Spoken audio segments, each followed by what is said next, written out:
Hello বন্ধুরা, আশা করি সকলে ভালো আছেন। গ্রেট করা শশার মধ্যে দুখানা কাঁচা ডিম ভেঙে দিন, তারপরেই বানিয়ে ফেলুন এই ইউনিক রেসিপিটা। আগে হয়তো এরম ধরনের রেসিপি আপনারা কোনো দিনই খাননি। একবার বানিয়ে দেখুন, এতটা লোভনীয় না, বারে বারে এটা বানিয়ে খেতে ইচ্ছা করবে। আমি এখানে একখানা শশা নিয়ে নিয়েছি। শশাটা আগে থেকে ভালো করে ধুয়ে নিয়েছি। মাথার দিকের অংশটা আর বোটার দিকের অংশটা একটু কেটে বাদ দিয়ে দিচ্ছি। এইভাবে একটু ঘষে নেবেন, তাহলে শশার ভিতরে যে কষ ভাবটা থাকে কিংবা তেতো তেতো ভাবটা থাকে সেটা কিন্তু বেরিয়ে যাবে। সাইড থেকে আবারও একটু কেটে বাদ দিয়ে দিলাম। এইবার এই শশাটা আমি খোসা ছাড়াবার দরকার নেই, শশাটা একেবারেই কচি। একটা গ্রেটারের সাহায্যে আমি এটাকে গ্রেট করে নিচ্ছি। বড় সাইজের যে গ্রেটারের মুখটা আছে সেটা দিয়ে আমি গ্রেট করে নিচ্ছি। অসম্ভব টেস্টি আর একেবারে নতুন ধরনের একটা রেসিপি আজকে তৈরি হতে চলেছে। আপনারা অবাক হয়ে যাবেন, ভাববেন এরম ধরনের রেসিপি আগে কেন জানতাম না। পুরো শশাটাই আমার গ্রেট করা হয়ে গেছে। শশার গা থেকে কিন্তু অনেকটাই জল বেরিয়েছে। শশা কিন্তু স্বাস্থ্যের পক্ষে ভীষণই ভালো, তাই এই রেসিপিটা আপনাদের হেলদিও হবে, টেস্টিও হবে। দেখুন কাটা হয়ে গেছে, সরিয়ে রাখলাম। একখানা মাঝারি সাইজের পেঁয়াজ নিয়ে নিয়েছি। পেঁয়াজের খোসাটা বাদ দিয়ে পেঁয়াজটাকেও আমি পাতলা পাতলা করে কেটে নিচ্ছি। রেসিপিটা যদি ভালো লাগে তাহলে লাইক, শেয়ার, কমেন্ট করতে কিন্তু ভুলবেন না।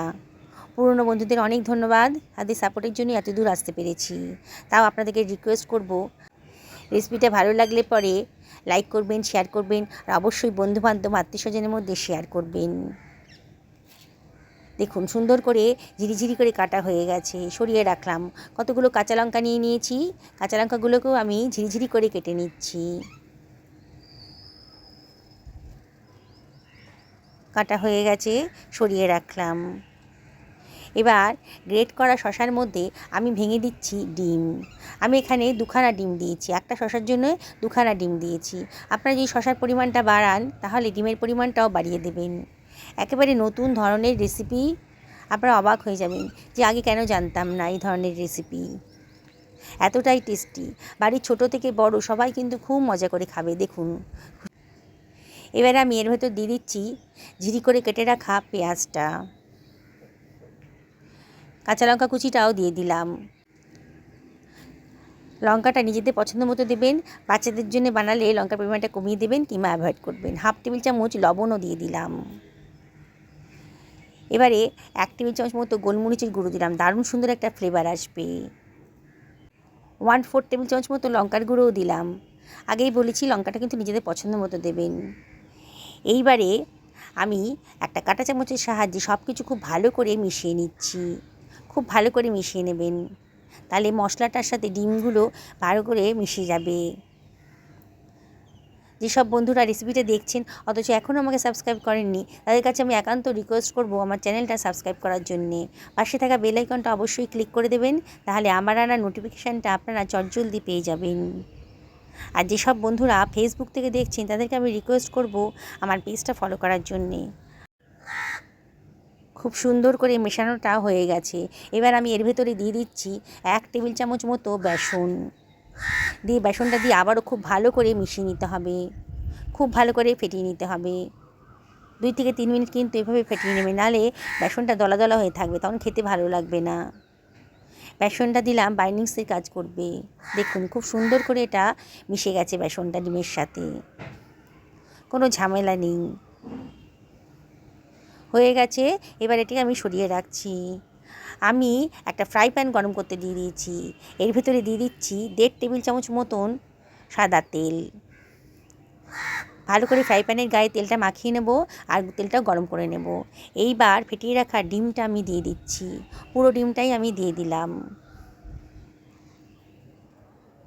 দিয়ে একটা স্প্যাচুলার সাহায্যে ভালো করে মিশিয়ে নিচ্ছি। দেখুন কীভাবে করছি, ছড়িয়ে দিলাম আর কি। এবার ঢাকা দিয়ে এটাকে মিনিট 2 রান্না করে নেবো, মিডিয়াম টু লো ফ্লেমে। 2 মিনিট হয়ে গেছে,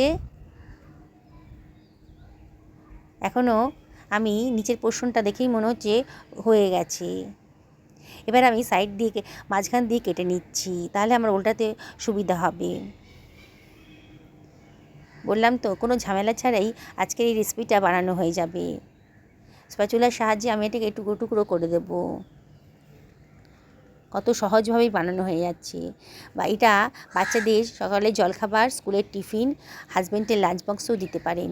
বিকেলে যদি হালকা ফুলকা খিদে পায় তাহলেও কিন্তু এই রেসিপিটা আপনারা বানিয়ে ফেলতে পারবেন। বাড়িতে অতিথি আসছে, কোনো ঝামেলাই নেই। নতুন কিছু বানিয়ে খাওয়াতে চাইছেন, তাহলে শসা দিয়ে এই রেসিপিটা বানিয়ে ফেলুন। আমি ওপর থেকে আবারও হাফ টেবিল চামচ মতো তেল দিয়ে দিলাম।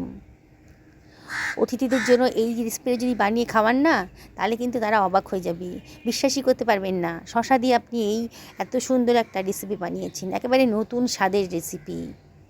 আগে হয়তো এরম ধরনের রেসিপি আপনাকে কেউই করে খাওয়ায়নি, তাই একবার অবশ্যই এটা বানিয়ে নেবেন। দেখুন, এটাকে আমি উল্টে দিলাম, একটা পোর্শন উল্টে দিলাম। বললাম তো, কোনো ঝামেলাই নেই। আর একবার যদি বাড়িতে বানিয়ে খাওয়ান না কাউকে, দেখবেন সে কিন্তু বলবে প্রতিদিনই এই ব্রেকফাস্টটা আপনি দিন। এতটাই টেস্টি আর সেরকমই হেলদি।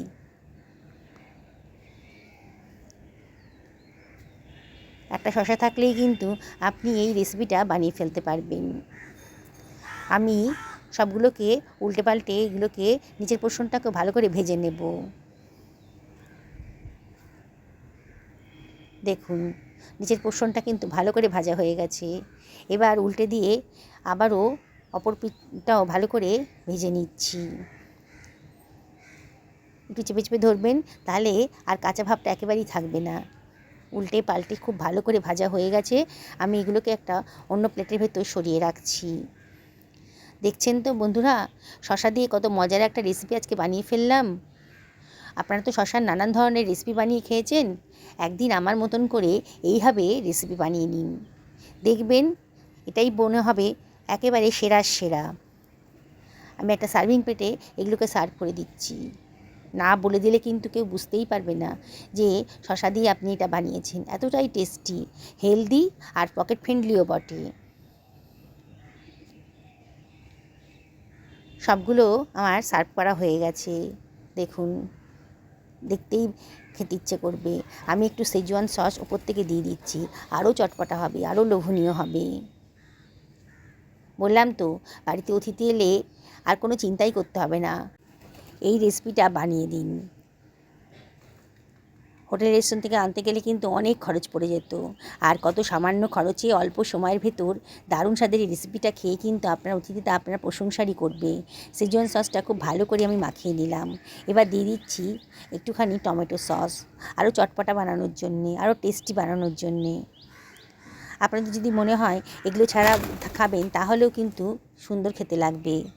একটু সস দিয়ে দিলাম, টমেটো সস, আর দিয়ে দিচ্ছি সামান্য একটুখানি গোলমরিচের গুঁড়ো। এবার সব কিছু আমি ভালো করে মাখিয়ে নিচ্ছি চামচের সাহায্যে। এতটা টেস্টি না, এই স্বাদ কিন্তু ভুলতে পারবেন না। দেখেই আপনাদের বানাতে ইচ্ছে করবে, এতটাই টেস্টি। একেবারে নতুন ধরনের নতুন স্বাদের রেসিপি, কোনো একঘেয়েমি নেই। দেখুন কতটা লোভনীয় হয়েছে, দেখেই বানাতে ইচ্ছে করছে তো। তাহলে আর দেরি করবেন না, বাড়িতে একটা শসা থাকলে আর ডিম থাকলে এটা বাড়িতে বানিয়ে ফেলুন। দেখুন কতটা নরম তুলতুল করছে। সুস্থ থাকুন, ভালো থাকুন, নমস্কার নেবেন।